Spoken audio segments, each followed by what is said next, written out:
Thank you.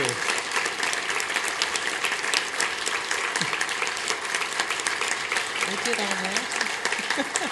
Thank you very much. And thanks so much, Corinne. I want to thank all of you for coming this evening, all of my friends, my colleagues, my fellow officers. Dick, Ron, welcome, Rick. You have a lot of work before you. I want to thank the trustees, members of my Worcester district. Are you out there somewhere? I hope. Yay, all right. Hi, Worcester. Whoa, Worcester. My Worcester district, and especially the incredible staff at the Medical Society. You've already met Corinne, who's a wonderful executive vice president. You could not ask for a better person. I also want to thank, and I know I'm going to forget people, but I do have to mention the people that have made this job so much easier. Linda Healy, Elaine Kirschenbaum, Charlie Eligero, Frank Fortin, Bill Ryder, Rick Gulla, Sandra Manchester, Peggy Chen, Bonnie Erskine, Steve Phelan. All these people made my job a whole lot easier. I also want to say that if you don't understand how much work goes behind just this meeting, it's incredible, the attention to detail. And I have to know from past experience, they can put together a flash mob that is great. And you know who you are, because you did that for me, and it was wonderful, and I had a great time. So thank you. Also, my family, who is sitting right down here. I have my son, Michael. Unfortunately, his wife had to work tonight for a variety of reasons, so Annabeth couldn't be here. Their claim to fame is that they are the parents of our grandson, Jack. Also sitting here is our other son, John and Maggie. Maggie is his fiancée, and they are going to get married next month, so we have a lot of exciting things coming on in our family. My brother-in-law, Paul, his wife, Joyce, and most of all, my husband, Bob Sorrenti, who has always been there encouraging me, and he said, you know, if you could do this, this would be so great for you.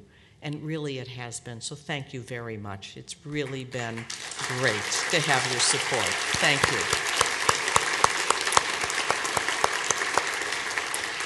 So this has been the end of a great ride. A year ago at this time, I shared with you a quote from my favorite doctor, Dr. Seuss. And I quoted from the Lorax, which, by the way, became a movie. You know, after I made the quote, they made a movie out of it. So, unless someone like you cares a whole awful lot, nothing is going to get better. It's not. Well, during the past year, I've met a lot of people who care very, very much. I met physicians from every district in the Commonwealth. I've eaten many meals from the Cape to the Berkshires and every point in between. I've met with the leaders of our state government, the governor, the movers and the shakers in our legislature, and the most influential staff people in Beacon Hill. I've been to Washington and talked to members of Congress and our U.S. senators. I've sat down with the leaders of the business community, patient advocates, and I've run up big minutes on my cell phone talking to the media. All these outlets, either large or small, we talked to them. They wanted to hear from us, and they heard from us. And despite all of this, I did get to spend some quality time with our grandson, Jack. We did do that, and there's more to come. And I even had time to have dinner with my husband every once in a while, and sometimes it was chicken. Sometimes. So it's been a full year in every sense of the word, and it's been enormously rewarding. It's been a very heady stuff for this pediatrician from Worcester. At the same time, I'm profoundly aware that this is not about me, but it's about this community. Anything I could do this year was because I was able to stand on the shoulders of the great leaders of our society who came before me. And those of you that were at the educational meeting this morning, you heard Dr. Hamill say that she did all of her spectacular research on malaria because she stood on the shoulders of the people that came before her. So there's a great tradition here. This position is really a stewardship. We call it a presidency, and it's true. I did preside over more than a few committee meetings and officers' meetings, but it's essentially a stewardship of a vision, of a promise, that a society of physicians can work and must work together for our patients, for our medical institutions, and for our Commonwealth. And not only for our Commonwealth, but also for our common health. This mission seems so obvious to us today, but nearly 231 years ago, when those 31 physicians got together in Boston to form this medical society, it was yet again a radical idea in a very radical time. It's remarkable how relevant that vision seems today. But what those founding members could not predict was how we would go about doing our work. What they had in mind was a class of learned, altruistic doctors, really my style, informing the masses and imparting their wisdom to the community. Today, medicine and healthcare are incredibly complex. And while our perspective is unique and no one can replace it, no one single person has all the answers. That's why today we work through collaboration and connections with all the stakeholders in healthcare. I like to poke a little fun at all the meetings I've attended this year with the usual suspects, the leaders of the Hospital Association, the Association of Health Plans, the business community, and many more. Sometimes it feels like that movie, Groundhog Day. Same people, same issues, same room, and I think it's even the same pot of coffee. We build trust over many years and many meetings. We find our common ground. We build on that. When we cannot find agreement, we remain respectful of those differences. And we hope that in another day, we will be able to be closer to consensus. This kind of trust didn't occur overnight. Back in 1998, the healthcare community was at war with itself. A managed care reform law was working its way through the legislature, and passions were high on either side.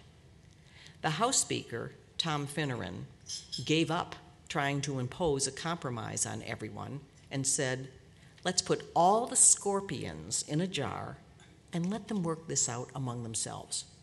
He said if 75% of them could agree on something, great. If not, they only had themselves to blame. If you know the story, the scorpions, now they were not referring to the doctors in this group. They were referring to everybody else. But the scorpions emerged with a bill that became the foundation of modern healthcare law in Massachusetts, that created important checks and balances for the age of the managed care organization. The concepts of medical necessity, the process of patient appeals, and more emerged from that bill. The lead characters of that story from the Mass Medical Society are people like Jack Evgie and Alan Woodward, and we all know what characters they are. And many others whose efforts made a difference. And today, the legislature is working on something that is just as important: the legal framework for the new era of accountable care organizations and payment reform. Thanks to the work of everyone who came before us, our voice will be heard, and we will do the right thing for our colleagues and for our patients. Because the truth is that while my work as president is over, 2.5 months remain before the end of the legislature session, and there's no shortage of work to be done. We know what will get us there: our commitment to our values, our resolve to do the right thing for our patients, our faith in the collaborative process, and our connection with each other. In this Society of Physicians, to fulfill the vision formulated just 2 weeks after the Battle of Yorktown, which inspires us still to this day. So thank you for the privilege of serving as your president. It has been the experience of a lifetime. Thank you.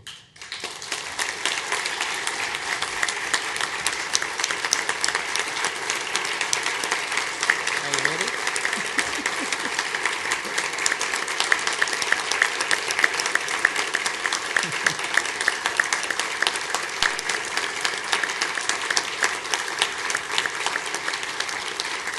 Thank you very much. So in the coming year, you're going to be in very good hands. Dr. Agababian, please come to the podium. Dick, as fellow members of the great delegation of Worcester, we've known each other for a long time. I've valued your insight, and I have your passion for this profession, and you love what this